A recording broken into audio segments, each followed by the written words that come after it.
So how do you actually build a career that prepares you to run one of the most complex marketplaces in all of tech? Today, we're going to break down the blueprint of Zillow's COO, Jeremy Waxman, and you'll see how every single job he took was a deliberate step to get to the top.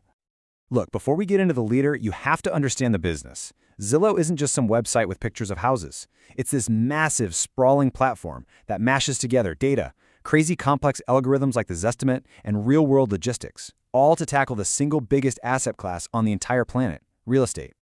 So, that begs the question, right? Who can actually run a machine that complicated? You need a pretty rare breed of leader, someone who gets the digital side and the physical side, the hardcore data and the everyday consumer.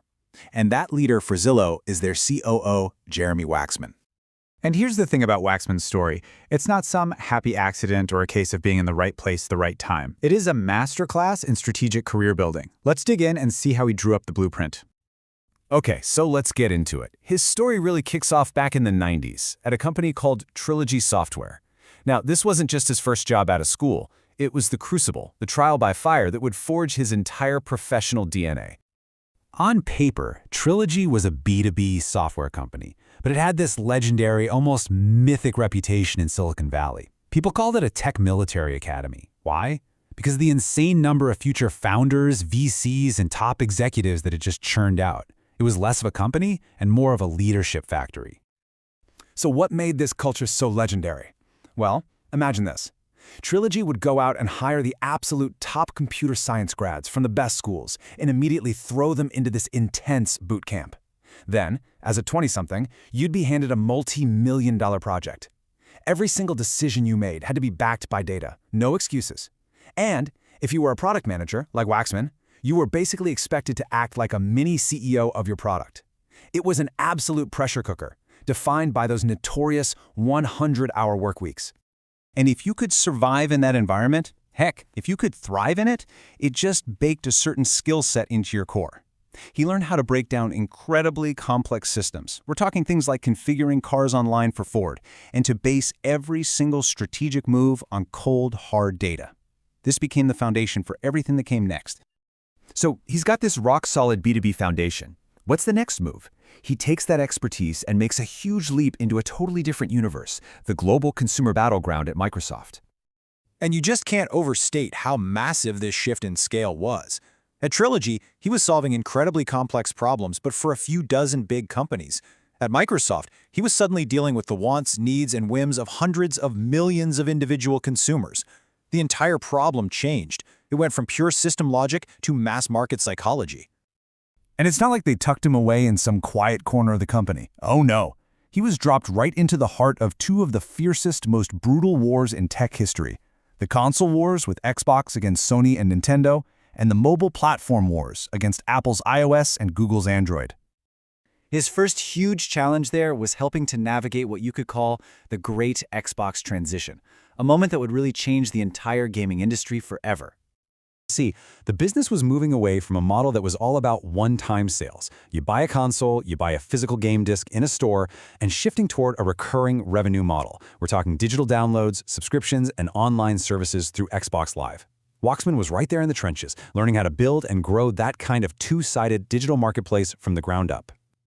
So you see what's happening, right? Microsoft was basically his B2C boot camp. This is where he learned how to design experiences for a massive audience, how to build a platform that attracts both gamers and game developers, and how to master all the metrics of getting users and keeping them. He was taking that data-driven DNA from Trilogy and applying it to a whole new world of problems. Okay, so let's connect the dots. We've got the B2B systems expert from Trilogy. We've got the B2C platform strategist from Microsoft. Now, let's see how those two halves came together to make him the absolute perfect person for Zillow. I mean, when you lay it out like this, the path is just crystal clear. Step 1, at Trilogy, he becomes an expert in these deep, complex data systems. Step 2, at Microsoft, he evolves into a strategist for massive consumer platforms. And Zillow was step 3. It was the synthesis, the one place where he could combine both of those powerful skill sets to lead operations. And this is exactly what Zillow needed. Think about it. It's a business built on incredibly complex data and algorithms, but its success depends 100% on making all that complexity feel simple and engaging for millions of regular people. Waxman was one of the very few people who had deep, real-world experience in both of those worlds. And the connection is just so direct. That whole challenge of turning the physical, analog business of selling game discs into a digital marketplace, well, that was the perfect training for taking on the ultimate analog business, real estate. For him, he'd already seen this movie before. So, what's the playbook here? What can we learn from this incredible journey?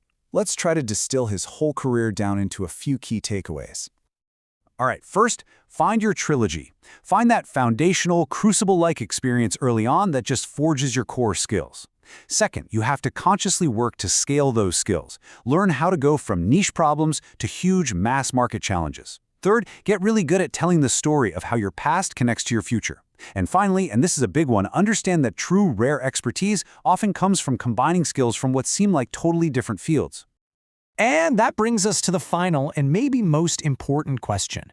Every great career has a chapter that defines everything that comes after it. So as you look at your own path, I want you to ask yourself, what is your trilogy? What's that foundational experience that defines your entire approach to your work?